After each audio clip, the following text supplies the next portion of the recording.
말씀드렸던 것처럼 주기도문, 그것은 주님께서 우리에게 기도를 가르쳐 주신 그것입니다. 그래서 두 가지라고 그랬죠. 무엇을 기도할 것인가, 어떻게 기도할 것인가, 즉 기도의 방법, 어떻게 기도할 것인가, 기도의 방법, 그리고 또 무엇을 기도할 것인가, 기도의 내용, 이것을 가르쳐 주신 것이 바로 주님께서 가르쳐 주신 기도입니다. 첫 번째로 나왔던 것은 바로 하늘에 계신 우리 아버지여였습니다. 하나님의 이름을 불러야 한다. 그게 기도의 시작이다. 그런데 전지전능하신 하나님, 그리고 나의 사랑하는 하나님을 부르라 라고 하는 기도의 방법이었습니다. 두 번째는 바로 이름이 거룩히 여김을 받으시오며, 내게 하나님이 하나님이셔야 한다. 언제나 내게 하나님은 하나님이셔야 한다. 기도에 너무 중요한 전제 조건을 또 말씀드렸어요. 자, 이제 그러고 나서 세 번째 다루는 것은 뭐 두 가지 다 해당할 수 있지만, 그러나 그 중에 특별히 그럼 무엇을 기도할 것인가 하는 기도의 내용에 관한 것입니다. 그래서 그 기도의 내용에 대해서 첫 번째로 이야기한 것이 바로 뭐냐면 나라가 임하시오며, 나라가 임하시오며. 그래요. 우리의 기도가 정말 바른 기도, 제대로 된 기도가 되려고 한다면 그 기도의 내용으로 가장 먼저 나와야 될 것은 바로 하나님의 나라, 그것이라는 거예요. 하나님의 나라. 물론 우리 기도하면서 개인적인 문제 알아야 합니다. 개인적인 문제 알고 기도하는 거 잘못된 거 아니고 그렇게 할 수 있어요. 너무나 구체적인 나만의 문제, 나만의 일상, 나만의 어떤 그런 간구, 나만의 필요를 간구할 수 있어요. 어쩌면 대부분 기도는 그럴 수 있습니다. 저는 그런 기도를 해야 한다고 생각해요. 그렇죠. 우리의 문제를 어디 가서 이야기하겠어요. 하나님께, 정말 하나님께 나가야죠. 또 주님, 예수님도 뒤에 나오지만 기도를 가르치면서 그런 걸 기도하도록 그렇게 말씀하신다고요. 그런데 그렇게 개인적인 문제를 기도할 수 있지만, 그러나 그것이 정말 기도라고 한다면 그것이 그 개인적인 문제로만 끝나지 않는다는 거예요. 그것이 반드시 하나님의 나라, 그 역사가 되어야 진짜 기도라는 거예요. 이건 특별히 두 가지 면에서 그렇습니다. 하나는 뭐냐? 그것이 어떤 개인적인 문제든지 그것이 기도하고 나서 응답되고 해결되고 이루어지는 그 기도의 결론은 뭐냐? 결국 하나님 나라가 세워지는 것이 되기 때문이다 하는 것입니다. 그 기도의 결론이 하나님 나라가 세워지는 것이 되기 때문이다. 그래요. 지금 나는 나의 건강 문제를 가지고 기도할 수 있습니다. 이 병에서 나아서 건강해지고 싶은 그런 간구를 가지고 기도할 수 있어요. 혹은 지금 경제적으로 너무 어려워서 그 어려움을 풀어주시고 이 막힌 것을 해결해 달라고 그렇게 기도할 수 있어요. 아니, 기도해야 하는 것이죠, 당연히.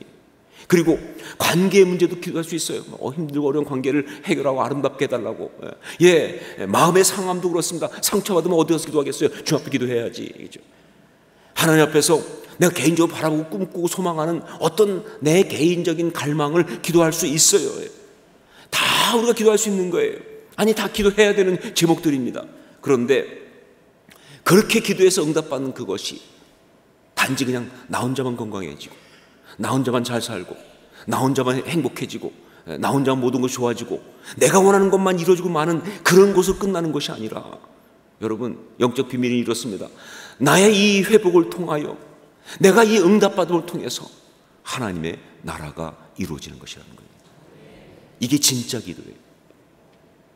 만약에 그렇지 않다면, 내가 원하는 걸 이루었는데 그런데 그게 하나님 나라가 이루어지는 것이 아니라고 한다면, 그건 욕심으로 쓰려고 잘못 구한 것, 거기에 해당하는 거예요.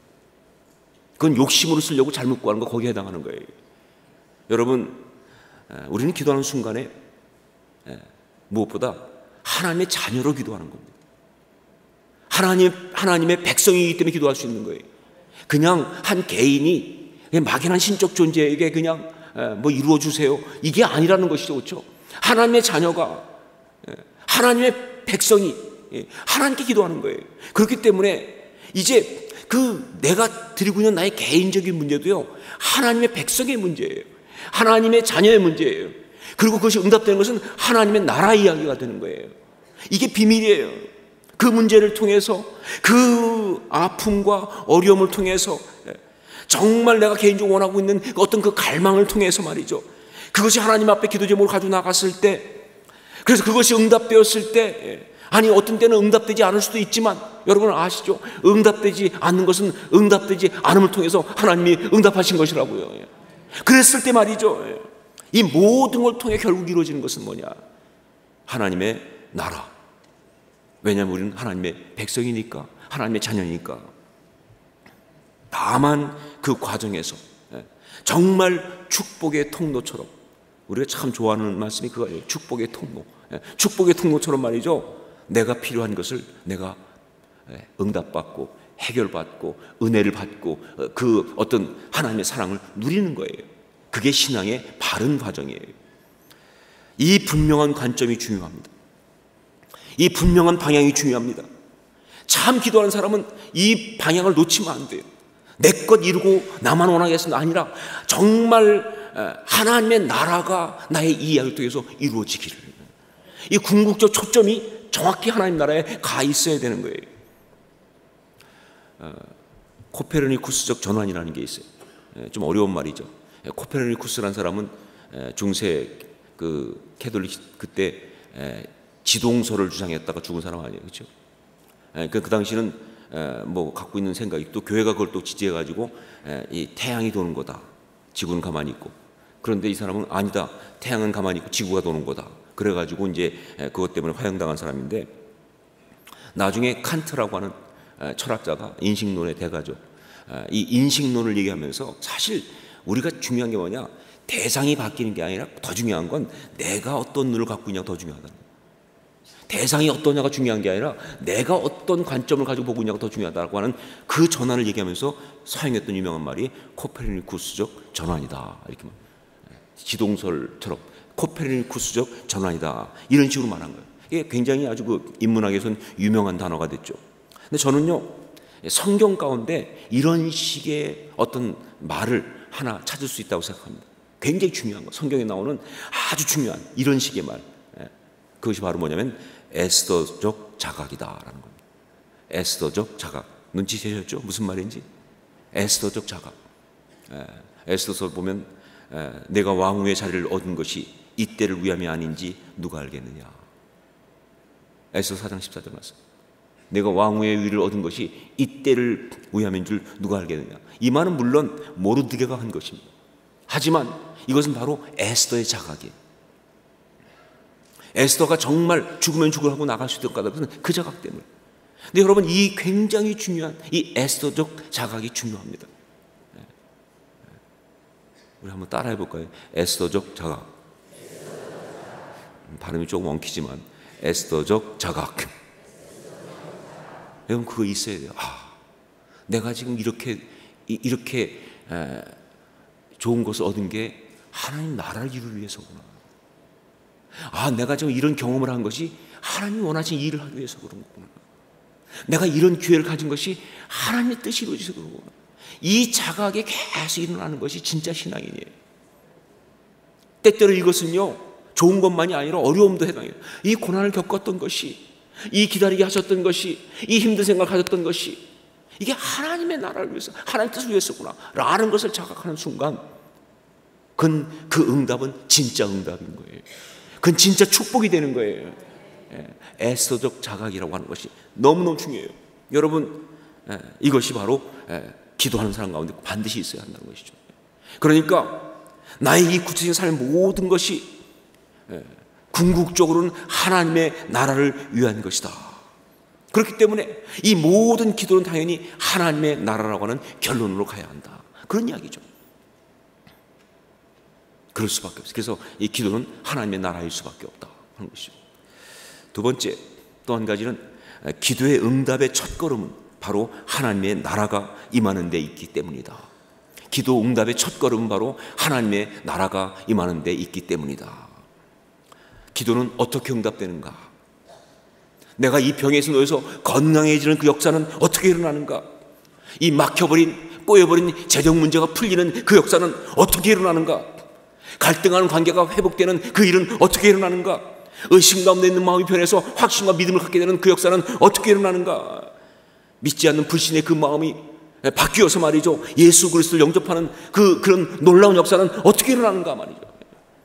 여러분, 모든 기도 응답의 역사는요, 무엇보다 바로 그 가운데 하나님의 나라가 임해야만이 그 역사가 일어나는 거예요. 왜냐하면요, 하나님의 나라는 바로 뭘 말하느냐? 하나님의 통치를 말하기 때문에. 하나님 나라는 하나님의 통치입니다. 그래요, 무엇보다 먼저 하나님이 다스리셔야 하는 거예요. 그 개인이든지 그 어떤 가정이든지 그 어떤 교회든지 그 직장이든지 그 사회든지 모든 곳이다 하나님이 다스리셔야 돼요. 그러면 그 가운데서 하나님의 역사가 일어나는 거예요. 그게 하나님의 응답이에요. 이게 진짜 응답이에요. 이걸 아주 잘 보여주는 것이 바로 10절 말씀입니다. 우리 10절 말씀을 같이 읽겠습니다. 함께 읽습니다. 나라가 임하시오며 뜻이 하늘에서 이루어진 것 같이 땅에서도 이루어지이다. 그래요, 나라가 임하시오며, 그러고 나니까 그 다음에 뭐가 나옵니까? 뜻이 하늘에서 이루어진 것 같이 땅에서도 이루어지이다. 나의 심령 가운데, 나의 가정 가운데, 나의 삶 가운데, 직장 가운데, 이곳에, 이 학교 가운데, 이 사회 가운데, 이 현장 가운데, 이 사건 가운데, 이 상황 가운데 하나님의 나라가 임하면 어떠냐? 뜻이 하늘에서 이루어진 것 같이 바로 여기서도 이루어질 줄로 믿습니다. 이루어집니다 라는 것이죠. 그렇죠? 이게 하나님의 이야기예요. 이게 영적 비밀이에요. 이게 기도의 어떤 응답의 역사라는 것이죠. 그래서 응답받기 위한 기도에 아주 중요한 건 바로 뭐냐? 하나님의 나라를 초청하는 거예요. 하나님의 나라가 임해야 그 가운데 하나님의 역사가 진행되니까 그런 것이죠. 제가 한국에 들어왔는데 사역할 때 한참 전 얘기입니다. 그때 키스 인트레이터라고 하는 그 이스라엘 유대인 목사님과 함께 사역을 한 적이 있어요. 근데 이 키스 목사하고 같이 부산에 사역 왔었어요. 제가 말씀드렸던 경험이 있어요. 그래가지고 부산 두란노, 연산 로터리에 있었던 부산 두란노 쪽에 와서 사역을 하는데, 이제 도착해서 이틀 사역하는 첫날 사역을 끝내고 이제 호텔 방에 들어갔는데 갑자기 밤에 부르더라고요. 그 키스 목사가 유 목사님 잠깐 오실 수 있냐고. 그래서 통역하는 분하고 다 같이 갔더니 자기가 와보니까 이 부산 땅을 위해서 기도를 해야겠다는 거예요. 이 부산 땅이 영적으로 하나님의 나라가 되기 위해서 기도해야겠다. 이 땅을 덮고 있는 모든 그 폭력과 뭐 여러 가지, 자기는 부산에 그 죄가 뭐가 있냐고 그래서 그때 하여간 열심히 연구해 본 적이, 부산에 죄가 뭐가 있더라. 막 제일 먼저 떠오르는 게 조폭이더라고요. 친구, 우리가 남이가 뭐 이러면서 막 많이 묵었다 아닌가 뭐 그래서 막 폭력 얘기하고 뭐 그다음에 무슨 뭐 마약 밀수 뭐 그런 거 뭐 또 여러 가지 뭐 어떤 그런 타락 뭐 문란 뭐 다 얘기. 근데 하여간 그건 뭐 어느 도시나 있는 거지만, 근데 그런 모든 악한 죄들을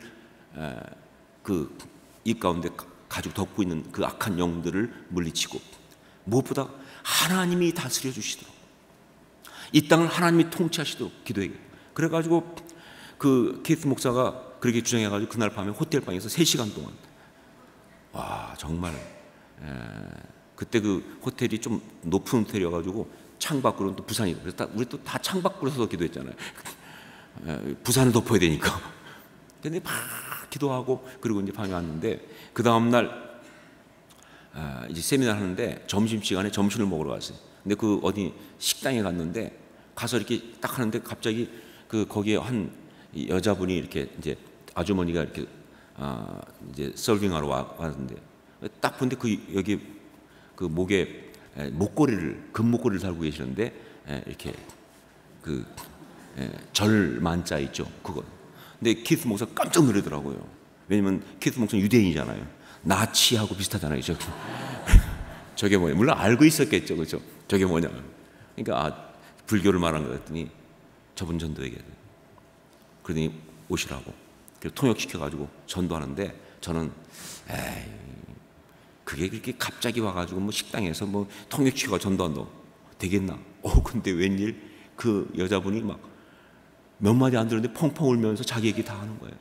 남편이 병실에 계속 누워있고, 자기는 여기서 일하고 있고, 자기는 얼마나 힘들고 막. 그리고 나도 예수 영접하고, 그 다음에 뿐만 아니라 가서 같이 일하는 사람 다 데려오고.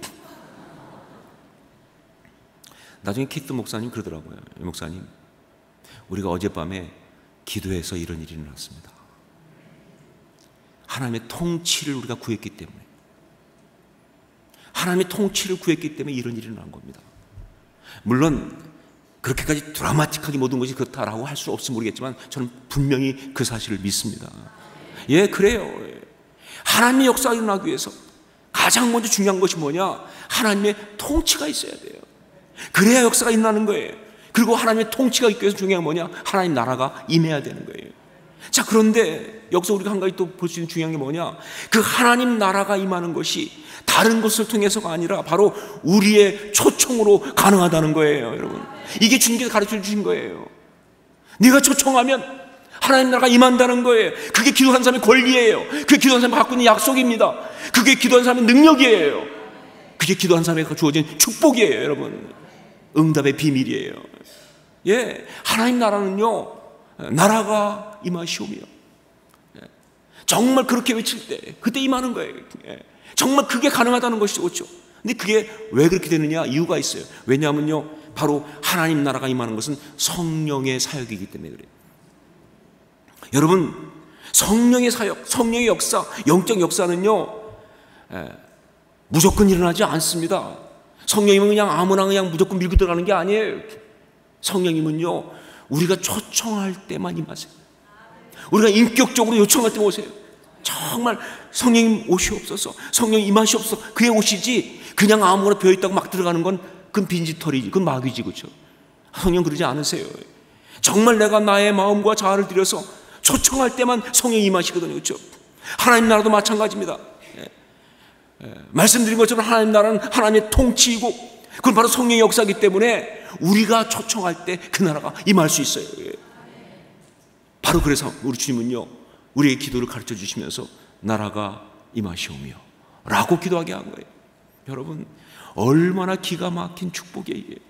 얼마나 기가 막힌 약속입니까? 그러니까 우리가 정말 놓치지 말고 해야 되는 거예요. 이게 진짜 기도예요. 여러분, 정말 우리가 기도하는 사람이 원한다면요, 정말 계속 기도할 때마다 무엇보다 먼저 나라가 임하시오며, 정말 나의 가정 가운데 하나님 나라가 임하시오며, 나의 심령 가운데 하나님 나라가 임하시오며, 나의 직장 가운데 하나님 나라가 임하시오며, 정말 이 모든 사회를 향해서 하나님 나라가 임하시오며 기도하고 또 기도해야 할 그러한 거룩한 사명과 권리가 있는 줄 믿습니다. 나라가 임하시오며 우리가 절대 기도할 때 생략할 수 없는, 그리고 우리가 갖고 있는 가장 아름다운 축복일 줄 믿습니다. 그렇게 기도하는 우리 모두가 될 수 있기를 주의 이름으로 축원합니다. 함께 기도하겠습니다.